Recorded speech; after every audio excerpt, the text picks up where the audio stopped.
BJP काबिज होने जा रही है। दिल्ली के चुनावी नतीजों में सबसे हैरान करने वाला परिणाम है अरविंद केजरीवाल के हारने का। सिर्फ केजरीवाल ही नहीं बल्कि दिल्ली के मौजूदा और पूर्व मंत्रियों की एक लंबी चौड़ी फौज है जो चुनाव में हार गए। अब सवाल है कि दिल्ली हारने के बाद आम आदमी पार्टी और खास तौर पर केजरीवाल का सियासी भविष्य होगा क्या होगा केजरीवाल के उस संकल्प का जिसमें उन्होंने देश में बीजेपी का एक मजबूत विकल्प बनने का वादा किया है। क्या होगा आम आदमी पार्टी की उस विस्तार योजना का जिसमें उन्होंने दिल्ली और पंजाब के अलावा दूसरे राज्यों में अपनी पकड़ मजबूत करने की हसरत पाल रखी थी। और तो और अब प्रधानमंत्री मोदी ने भी इशारों इशारों में आपको अल्टीमेटम दे दिया। आज हल्ला बोल में इन्हीं सवालों का जवाब तलाशने की कोशिश करेंगे आखिर अब आपका क्या होगा। लेकिन पहले ये खास रिपोर्ट फिर करते हैं चर्चा की शुरुआत। जुड़ चुके हैं सैयद जफर इस्लाम प्रवक्ता बीजेपी के इस वक्त हमारे साथ हैं, सुरेंद्र सिंह राजपूत प्रवक्ता कांग्रेस पार्टी के हमारे साथ हैं, अनुराग ढांडा प्रवक्ता आम आदमी पार्टी के हमारे साथ हैं, आशुतोष राजनीतिक विश्लेषक के तौर पर थोड़ी देर में हमारे साथ होंगे, रजत सेठी को आप देख रहे हैं राजनीतिक विश्लेषक के तौर पर, वो हमारे साथ जुड़ चुके हैं। लेकिन शुरुआत अनुराग ढांडा आपके साथ करती हूँ और दो चार सवाल मेरे आपसे होंगे। मैं चाहती हूँ कि उसका जरा आपने भी विश्लेषण तो कर ही लिया होगा, हार पर विश्लेषण हो गया, हम विश्लेषण जरा कर लेते हैं कि आगे भविष्य आम आदमी पार्टी का क्या है, यानी आपका क्या होगा।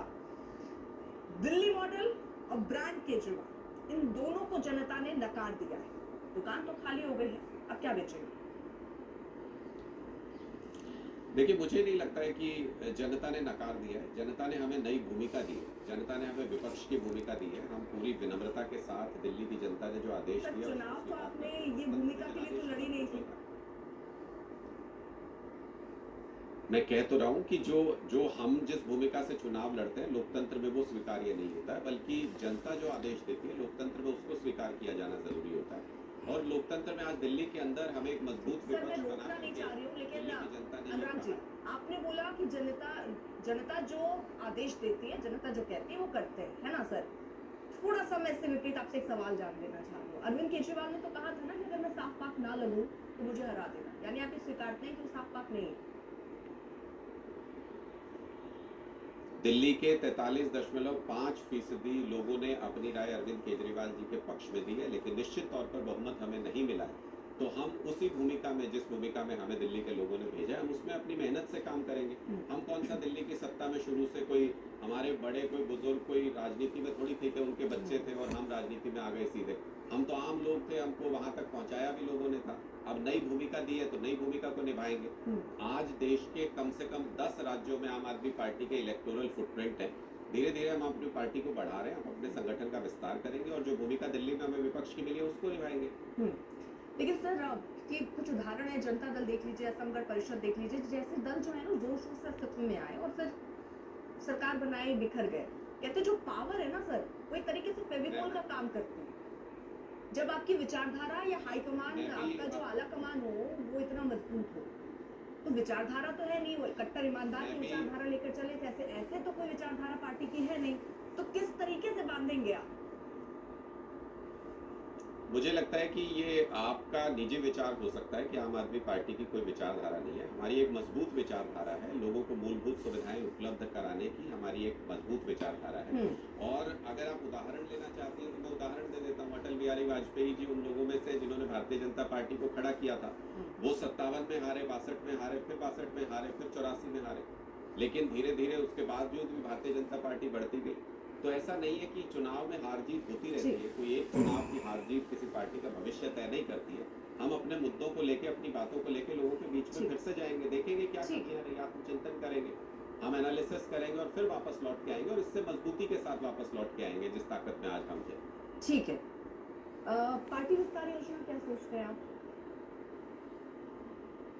देखिए, निश्चित तौर पर उस पर पूरी तरह से मंथन हो रहा है। आज सभी विधायकों को बुला करके भी अरविंद केजरीवाल जी मिले थे, विपक्ष के रूप में क्या हमारी रणनीति होगी वो तय किया था और सभी ने एकमत होकर के ये कहा कि भारतीय जनता पार्टी को जिन उम्मीदों से लोगों ने वोट दिया, भारतीय जनता पार्टी ने कहा था पहली कैबिनेट में 2500 रुपए हर महिला को मिलेंगे, ये सुनिश्चित करेंगे। तो हमारी ये जिम्मेदारी बनती है कि हम ये सुनिश्चित करवाएं कि वो पहली कैबिनेट में इसको पास करें, विपक्ष के रूप में उनके ऊपर ये नजर बना के रखें, दबाव बना के रखें और जगह जगह पे जहां जहां आने वाले समय में चुनाव होने, वहां पार्टी के संगठन का कैसे विस्तार करना है, अरविंद केजरीवाल जी की देखरेख में वो काम भी करेंगे। ठीक है, जरा इस बीच बड़ी खबर आ रही है, उसका रुख कर लेते हैं क्योंकि नवनिर्वाचित जो विधायक हैं उनसे मुलाकात हुई थी और आम आदमी पार्टी जरा सुरेश सिंह राजपूत आपका रुख करते हुए नुकसान नफा तो छोड़िए, कांग्रेस का भी काफी असर रहा है सर। 14 सीटें ऐसी थी जहां कांग्रेस के कारण आम आदमी पार्टी हारी, खुद केजरीवाल भी मुसीबत में फंस गए, हार गए। काफी असर कांग्रेस पार्टी का रहा। देखिए अर्पिता, आप लोगों की अपनी मीमांसाएं हैं। मैं इस निर्मम मीमांसा का भी धनात्मक ऊर्जा के साथ स्वागत करता हूं। हम किसी को हराने के लिए चुनाव नहीं लड़ रहे थे, हम स्वयं को जिताने के लिए चुनाव लड़ रहे थे। पब्लिक ने जितना हमको सपोर्ट किया, हमने वो काम किया। हमने तो किसी को हराने, हाँ, सत्ता के खिलाफ चुनाव लड़ रहे थे। आप पार्टी के कुशासन के खिलाफ चुनाव लड़ रहे थे, 11 साल का कुशासन था, और केंद्र सरकार का भी 11 साल का कुशासन था, जो लॉ एंड ऑर्डर की बात थी। बिजली, पानी और जमुना मैया के वाटर के लिए हम एक केजरीवाल सरकार के खिलाफ चुनाव लड़ रहे थे, और लॉ एंड ऑर्डर के लिए भाजपा के खिलाफ चुनाव लड़ रहे थे। तो इस तरीके का ये आरोप लगा देना कि साहब इन्होंने हरा दिया, इन्होंने जिता दिया, आज की डेट में मान लीजिए अगर हमारा और आप पार्टी का समझौता हो गया होता और आप पार्टी फिर चुनाव हार गई होती, तो हमसे कहा जाता ये तो नसरुद्दे हैं, ये तो पनौती है, ये तो ऐसे हैं जिसके साथ जाते हैं वो हार जाते। आज की डेट में आप पार्टी ने इच्छा नहीं जाहिर की, हम लोगों ने अपना चुनाव लड़ा, आपने अपना चुनाव लड़ा। हमने तो हरियाणा में आप पार्टी को नहीं कहा कि आपने हमें हरा दिया, हमने तो गुजरात में आप पार्टी को नहीं कहा कि आपने हमें हरा दिया, हमने तो गोवा में नहीं कहा आप पार्टी को कि आपने हमें हरा दिया। लेकिन हाँ, नोएडा से चलने वाले जितने हमारे साथी मीडिया के चैनल हैं, उन्हें कुछ ना कुछ कांग्रेस को कोसने के लिए चाहिए, और भारतीय जनता पार्टी को कुछ ना कुछ कांग्रेस को कहने के लिए चाहिए। कांग्रेस जनता ने मुद्दों पर चुनाव लड़ी। बताइए, यमुना के पानी को साफ कराना क्या अच्छा मुद्दा नहीं था?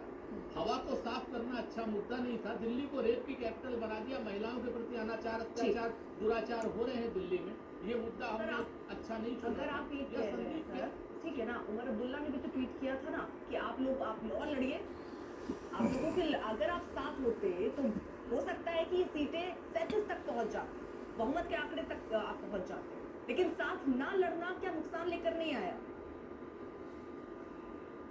उमर अब्दुल्ला, अर्पिता जी, उमर अब्दुल्ला हो चाहे हमारे नोएडा के साथी मीडिया वाले, हमारे बाप दादा नहीं लगेंगे। हम चुनाव लड़ने के लिए आए हैं, चुनाव हम राज्य स्तर पर लड़ेंगे। इंडिया गठबंधन राष्ट्रीय स्तर पर है, जहां हमारा समझौता हो पाएगा वहां हम चुनाव लड़ेंगे। हमारी कांग्रेस पार्टी एक राजनीतिक जमात है, अपने अस्तित्व के लिए भी लड़ना है। हम यहाँ पर किसी एनजीओ के रूप में नहीं आए हैं चुनाव क्या नाम भारतीय राजनीति। सच बात यह है कि 2013 तक क्या नाम कांग्रेस पार्टी को सत्ता दे रखी थी, अब उसके बाद जो है आप पार्टी को सत्ता मिली, आज की डेट में भारतीय जनता पार्टी को सत्ता मिली, हमारा तो एक भी विधायक नहीं। हम तो लेकिन उसके बाद भी भारतीय जनता पार्टी के ऊपर अब तो डबल इंजन की सरकार है उनकी, हम तो उस डबल इंजन की सरकार के ऊपर दबाव डालेंगे कि यमुना मैया को साफ कीजिए, गंगा मैया के झूठे बेटे। ठीक है, लेकिन गंगा सुरेश मैया जी, के सारे झूठे मुद्दे बेटे जो आप आप लोगों उठा रहे हैं वो तो पहले से उठा रहे थे, को- जो बाप दादा पूरा मिलकर आपकी रणनीति बना रहे हैं, तो जीरो से ऊपर नहीं उठा पाए। हाँ। कोई बात नहीं, ये फैसला हमारा अपना है अर्पिता जी, इसके लिए हम ठीक है, मतलब आप खुश है ना सब? देखिए, हर परिस्थिति में खुश होना जरूरी है। अगर आप शून्य पे खुश हैं तो इससे अच्छी क्या ही बात हो सकती है सर? ठीक है सुरेश जी, ठीक है सर, खुश रहना जरूरी है। जो मुस्कुराहट है ना, ये मुस्कुराहट बनी रहनी चाहिए सर। बहुत बढ़िया सर, क्या बात है सर। कहते हैं ना कि कहते हैं ना, सुन लीजिए आप।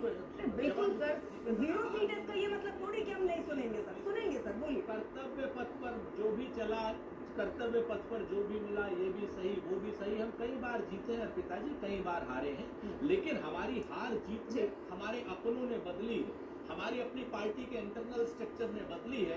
किसी मीडिया के कारकुन ने नहीं बदली, किसी हमारे साथी ने नहीं बदली, हमारे बिल्कुल सर, यही तो समझना है कांग्रेस पार्टी को कि कांग्रेस पार्टी का सुधार वो खुद कर सकते हैं। ना मीडिया कांग्रेस पार्टी को दबा सकती है, ना दूसरे पार्टी उसको जिता सकते हैं। कांग्रेस पार्टी को अगर कोई जिता सकता है तो वो खुद। ठीक है सर, ये बहुत बड़ी बात आपने कह दी सुरेश जी। चलिए मैं जरा सैयद जफर इस्लाम जी, सर ये मुस्कुराहट रखिएगा, आप नाराजगी मत रखिए।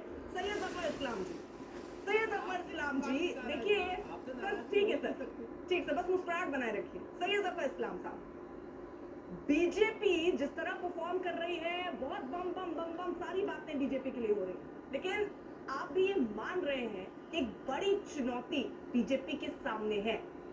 जनता ने अगर आपको चुना है तो वही सारे मुद्दे जो आम आदमी पार्टी के लिए आप उठाते रहे हैं, वही सारी चुनौतियां, कुओं का ढेर, यमुना की सफाई, AQI, प्रदूषण, ये सारे मुद्दे वैसे ही हैं। अब आपको समय यहाँ पर वाहवाही शुभकामनाओं से आगे निकल के आप इन कामों पर आकर टिका है।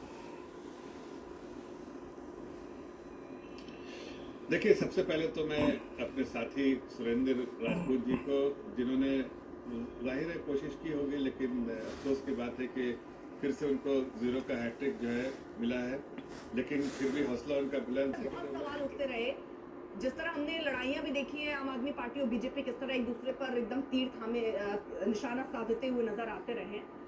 अब क्योंकि ऐसा भी कहा जा रहा है कि अब पहले तो आपके नाराज, वो कह रहे हैं आम आदमी पार्टी की पहले नाराजगी थी, जेल भेज रहे हैं, कहीं ऐसा तो नहीं अब जोड़ तोड़ की राजनीति चल रही हो। संभावना कांग्रेस भी जता रही है, उस पर सुरेंद्र राजपूत जी मैं आपसे भी सवाल लूंगी, उसके बाद पूछूंगी कि क्या ऐसा चल रहा है, क्या खेला कहीं पर। देखिए, मैंने बहुत पहले कहा था, पहले एक बात अपनी पूरी कर जी, ले, ये जो हमने जो आपने जो जनता की उम्मीदें हैं, उन उम्मीदों पे बस ये क्यों कह रही है कि शिंदे के रास्ते पर भगवंत मान कह रही है कि हम पे हम एक मिनट हाँ सर दबाव की राजनीति, एक मिनट ठीक सर, कंप्लीट कर लीजिए, ठीक है। मौका हाँ, दीजिए। ठीक है एक सर। दबाव की राजनीति करेंगे, हमें दबाव नहीं चाहिए, हमें दबाव नहीं चाहिए भाई, हम खुद ही करेंगे। हम जनता के ठीक। दरबार में जनता में समर्पित ठीक होकर सर। जनता के लिए हैं। आपके दबाव की जरूरत नहीं है, खुद पे आपको अपने भरोसा जताइए। ठीक दूसरी सर, बात, ठीक सर। अली आपने जो सवाल किया उस पर कह रहे हैं कि देखिए, हमने बहुत साफ लफ्जों कह रहे थे कि आज केजरीवाल और आपदा पार्टी हारने के ठीक बाद, सर। केजरीवाल जी के हारने के बाद ये पार्टी सीज टू एग्जिस्ट, मतलब ये खत्म हो जाएगी, टूट जाएगी, पार्टी खत्म हो जाएगी। आपने सही धारा दिया था शुरू में। हाँ, ठीक। सुरेंद्र सिंह राजपूत, कांग्रेस क्यों ऐसे कह रही है कि शिंदे के रास्ते पर चल रहे हैं भगवंत मान? अरे एक जगह उनकी सरकार चल रही है, दीजिए ना।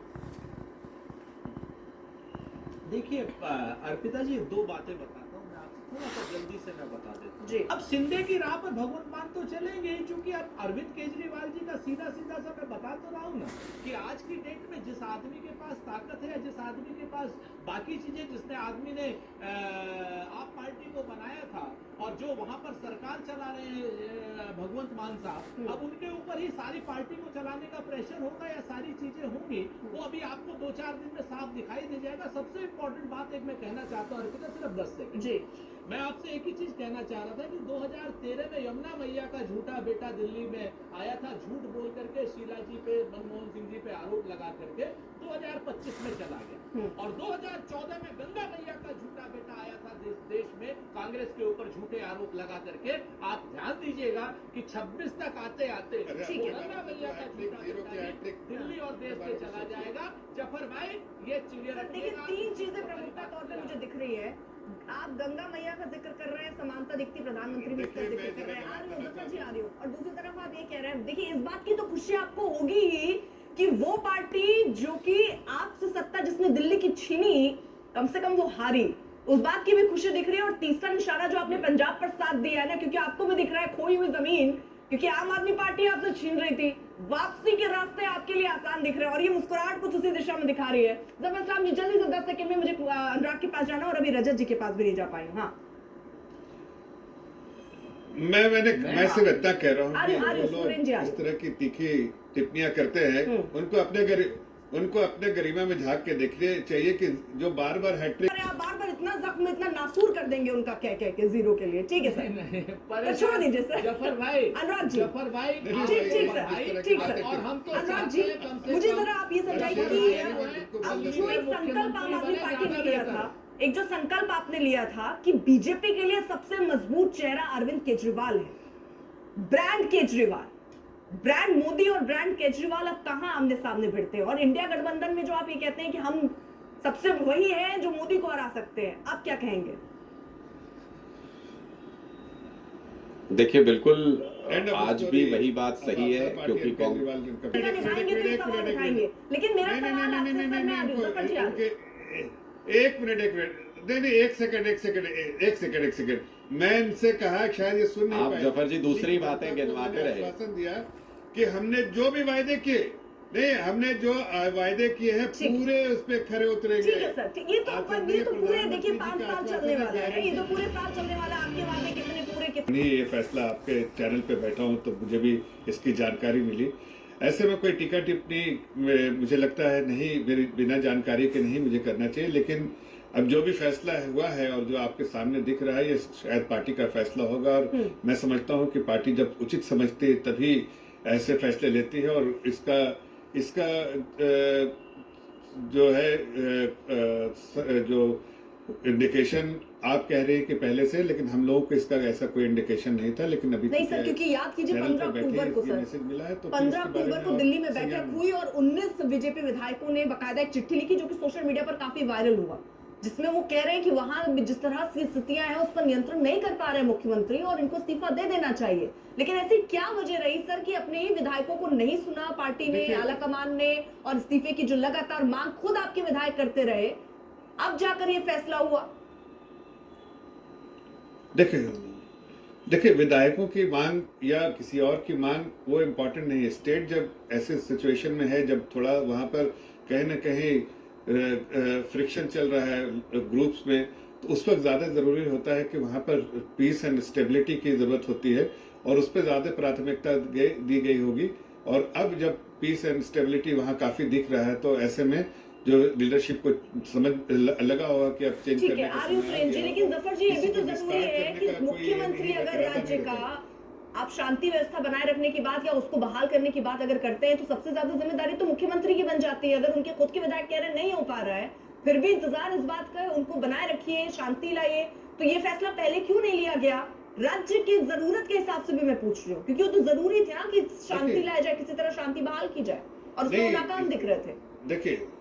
देखिए सिर्फ लीडरशिप नहीं, सिर्फ सीएम के चेंज होने से वहां पर जो डिस्टर्ब एरियाज थे उसमें पीस आ जाएगा ऐसा नहीं था। और शायद इसी वजह से हमारी लीडरशिप ने या सरकार ने जो भी फैसले लिए हैं, गृह मंत्री जी ने फैसला लिया होगा, तो वो अभी सही फैसला है। इसलिए कि पहले सबसे ज्यादा प्राथमिकता क्या थी, क्या मुख्यमंत्री को जी को चेंज करना, या प्राथमिकता थी कि वहां स्टेबिलिटी और पीस एंड स्टेबिलिटी की जरूरत थी। अब वो अचीव करने के बाद जो बाकी चीजें हैं, जो लोगों के जो उम्मीदें थी, उस पर सरकार ने फैसला लिया होगा। लेकिन बाकी चीजें जो भी हो, ठीक है, लेकिन फैसला जब उसी वक्त सरकार लेती है जब सभी पहलू को ध्यान में रखते जो उचित फैसला होता है वो लेती है। ठीक है। सुरेंद्र राजपूत जी, देखिए अशांत मणिपुर के जो सीएम थे, बल्कि असफल में बीजेपी की सरकार आई, चीजों को, परिस्थितियों को स्टेबलाइज किया, और उसके बाद एक ऐसी अनहोनी घटना घटी जो कि एक कोर्ट के आदेश के बेसिस पे, जिसमें बोला गया कि एक समुदाय को एक ट्राइबल स्टेटस दे दिया जाएगा, तो उसकी वजह से बाकी समुदायों में इसके प्रति एक अचानक से भावना पैदा हुई, और उस भावना की वजह से मुझे लगता है वहां पर एक दंगे हुए। अब जब दंगे चल रहे थे उसमें कई सारी विदेशी ताकतें भी इन्वॉल्व हो गई, क्रॉस बॉर्डर टेररिज्म भी इन्वॉल्व हुआ, हथियार बाहर से आना शुरू हुए, बहुत सारी ऐसी पेचीदा समस्याएं होना शुरू हो गई। होम मिनिस्ट्री का यह दायित्व था कि पहले बॉर्डर को कंट्रोल किया जाए। तो अगर आप ये देखें कि आनन फानन में कोई भी डिसीजन ले सकता है कि अच्छा आप सरकार को हटा दीजिए, प्रेसिडेंट रूल लगाइए, लेकिन उसमें जो रिप्रेजेंटेशन गवर्नमेंट के माध्यम से हो सकता था इतने सारे समुदायों का, वो खो जाता।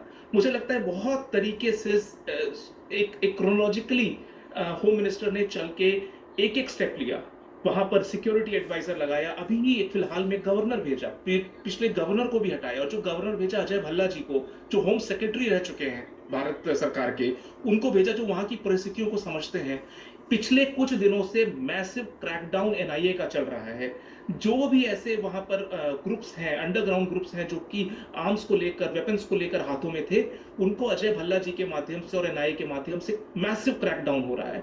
तो जब ये क्रैकडाउन हुआ और परिस्थिति ऐसी बनी कि अब पॉलिटिकल सोल्यूशन की तरफ आगे बढ़ा जा सकता है, तो उसमें मणिपुर के सीएम का रेजिग्नेशन एक जरूरी पड़ाव था। उनके रिजाइन करने के बाद एक सर्वदलीय बैठक होगी और बीजेपी की खुद की भी एक इंटरनल बैठक होगी, जिसमें कुकी समुदाय, नागा समुदाय और बाकी समुदाय के लोग, मैतेई समुदाय के लोग सब इकट्ठे होंगे और चर्चा करेंगे कि कैसे एक लेवल क्रिएट कर सकते हैं। इम्फाल वैली में कुकी आके रह सकें, कई लोग बाहर जा सकें, सारे ग्रुप्स की क्या क्या जन भावनाएं हैं उसको टेबल किया जा सके। एक नए सिस्टम से यहाँ से प्रक्रिया प्रारंभ होगी। ठीक है, इंद्रजीत कुंडू भी हमारे साथ जुड़ चुके हैं और आशुतोष भी हमारे साथ। आशुतोष आऊंगी मैं आपके पास, जरा इंद्रजीत आपसे समझ लूं कि अब आगे क्या? देखिए क्लियरली इस वक्त होम मिनिस्टर अमित शाह से मिलने के बाद जब वीरेंद्र सिंह वापस गए और सीधा उन्होंने रेजिग्नेशन डाल दिया है, इसका मतलब ये है कि कहीं ना कहीं बीजेपी की ओर से जो सेंट्रल लीडरशिप है, हाईकमान है, उन्होंने ये मैसेज डाल दिया है। अब एक नया चीफ मिनिस्टरियल पोजीशन ढूंढना पड़ेगा, somebody जो सबको एक साथ समझदारी भरा फैसला था कि पहले स्थिति को थोड़ा सा नॉर्मल होने दिया जाए, फूक फूक कर कदम रखा जाए, अब इस्तीफा लेंगे तो चीजें बेहतर रहेंगी, पहले ले लेते तो चीजें खराब हो जाएंगी। देखिए अर्पिता जी, ये जो मणिपुर का पूरा मामला है ऐसी पहेली है जो आपको कुछ समझे नहीं है। एक नॉन परफॉर्मिंग क्यों रखा गया मेरी समझ के बिल्कुल परे। आज की तारीख में शायद आपकी आवाज ठीक ढंग से हम तक नहीं पहुंच पा रही है आशुतोष। हाँ जी, अब बोलिए एक बार फिर से। चलिए एक बार फिर से उनसे कनेक्ट करेंगे, लेकिन फिलहाल की संप्रदाय के एमएलएज भी थे, उनके पार्टिसिपेशन भी थे, लेकिन कहीं ना कहीं इस एथनिक क्लैश में उस कुकी संप्रदाय जो सफर कर रहे थे, उसके साथ साथ उन बीजेपी के जो एमएलएज हैं उनको भी ये पूरे जो एथनिक क्लैश है उसमें काफी मशक्कत झेलनी पड़ी। एंड एक चीज जरा इंद्रजीत बताइए कि अब जो अगला सीएम होगा क्या इसी समुदाय के रखने पर कोशिश होगी, क्योंकि अब 53% जो आबादी है उसको आप नाराज नहीं करना चाहेंगे। हटाने में देखिए, किसी ये तो- बात को लेकर देर हुई और जब आप नया बिल्कुल। कोई सीएम रख रहे हैं तो ये सारे पहलू मणिपुर के लिहाज से खासतौर पर सोच कर रखने होंगे। बहुत ही महत्वपूर्ण है और ये तो मतलब ये जो है ये सेंट्रल प्रमाण कहीं नॉर्मलाइजेशन की कोशिश जरूर हो रही ठीक है। लेकिन पूरी तरह से सिचुएशन नॉर्मल नहीं हुआ है और यही कारण है कि जो मेते संप्रदाय है उनमें भी काफी गुस्सा है, उसको भी एड्रेस करने की जरूरत है। जब तक बिल्कुल, और बहुत दिलचस्प, क्योंकि यहाँ पर एक एक कदम फूक कर रखने की जरूरत है कि 1972 में मणिपुर अलग राज्य बना, लेकिन यहाँ 3 दशक तक राजनीतिक अस्थिरता हावी रही। 30 साल में यहाँ 18 बार सरकारें बदली। तो कुल मिलाकर यहाँ जो जो कदम उठाने हैं वो बहुत समझदारी के साथ उठाने हैं। देर हुई या रणनीति के तहत ये इस्तीफा हुआ, लेकिन बड़ी खबर यही है कि मणिपुर में फिलहाल मुख्यमंत्री ने इस्तीफा दे दिया है। बड़ी खबर पर लगातार नजर बनी हुई है। वक्त एक ब्रेक का है।